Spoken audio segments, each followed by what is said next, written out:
All right, today we're tackling a historical puzzle from ancient China, going back more than 2,500 years.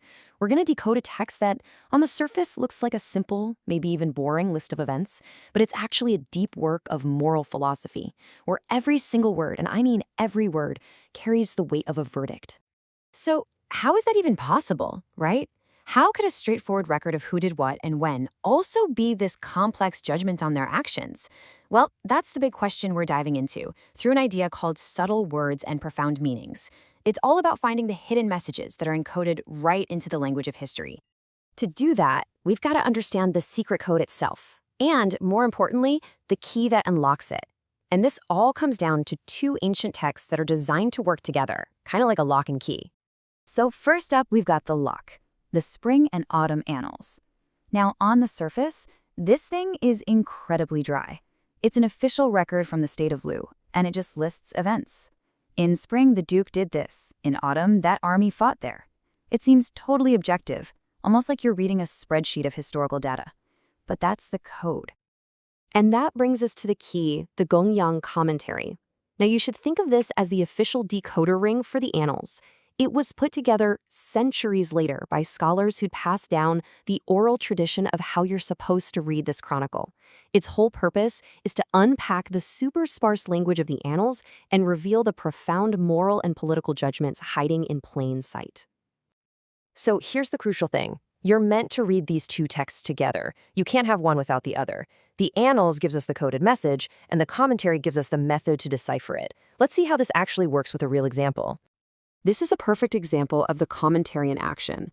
See, it's not passive. It actively interrogates the chronicle. The annals just says, Duke Huan succeeded. Super simple. But the commentary immediately jumps in and asks, wait a minute, why doesn't it use the standard phrase, the Duke took his position? And that question reveals that something is seriously wrong here. The commentary then delivers the verdict. Nope, Huan's rise to power was not proper. And this gets to the core principle at work here, something known as praise and blame. This isn't about writing a big essay on whether a ruler was good or bad. Instead, the judgment is encoded directly into the historical record itself through these incredibly subtle details, using one specific word over another, leaving a standard phrase out, or including a name that shouldn't be there. Every single choice is a verdict. Okay, so let's dig into our first case study to see exactly how this praise and blame system works in the real world. We'll stick with that same ruler we just met, Duke Huan. So here's the backstory. Duke Yin is ruling the state of Lu, but after about 10 years, he's assassinated, and almost immediately, his younger brother, Duke Huan, takes the throne. Now, on paper, that's just a succession, but the circumstances are, well, let's just say they're pretty suspicious. And this is where it gets so clever. The annals, being this really cryptic text, never comes out and says, Duke Huan murdered his brother and stole the throne. It just records the events. So how does it pass judgment? How does the historian let you know what really happened without saying a single negative word? The key is in this one powerful line from the commentary. The annals values righteousness over kindness. So what does that mean?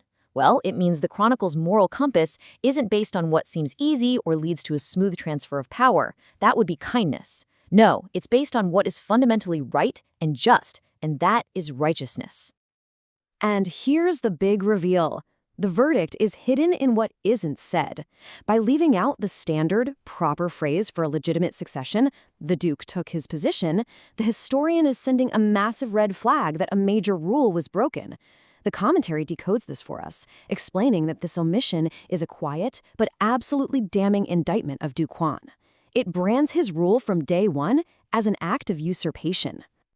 All right, our second case study is even more subtle. This one shows how just a single name, one tiny detail, can deliver a devastating moral judgment. So the event is a regicide. An official named Zuozhuan murdered his own lord.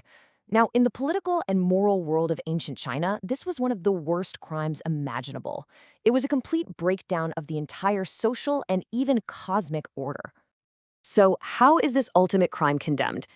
Through a very deliberate violation of written protocol. See, normally, high-ranking officials, even criminals, are referred to by their title. But here, the chronicle breaks that rule. It uses the killer's personal name, Zhou Su. The commentary explains this is a huge deal. It's an intentional act of shaming. By using his personal name, the historian posthumously strips him of all his rank, all his status. The verdict is crystal clear. His crime was so awful, he's to be remembered not as a nobleman who did wrong, but as a common murderer. This stuff is truly fascinating, right? But you might be thinking, okay, why does this ancient way of writing history still matter to us today? What's the real takeaway here? Well, the principle of praise and blame is, at its heart, a masterclass in media literacy.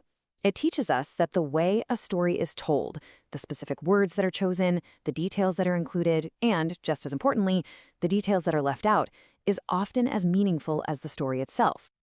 And we can actually apply this ancient method ourselves, today, in 3 simple steps. First, notice the word choice. Why did a report say 2 people clashed instead of debated? Second, question what's included and what's missing. Why is one person's background detailed but not another's? And finally, put those clues together to find the hidden judgment, the underlying perspective that's shaping the whole narrative. And that really leaves us with one final thought. This ancient practice of embedding judgment into the telling of facts, it's not ancient at all, is it?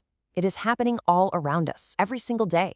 So the next time you read a headline or a history book, remember the Guliang Commentary. And ask yourself, what are the subtle words? And what's the profound meaning they're really trying to sell me? Thanks for tuning in.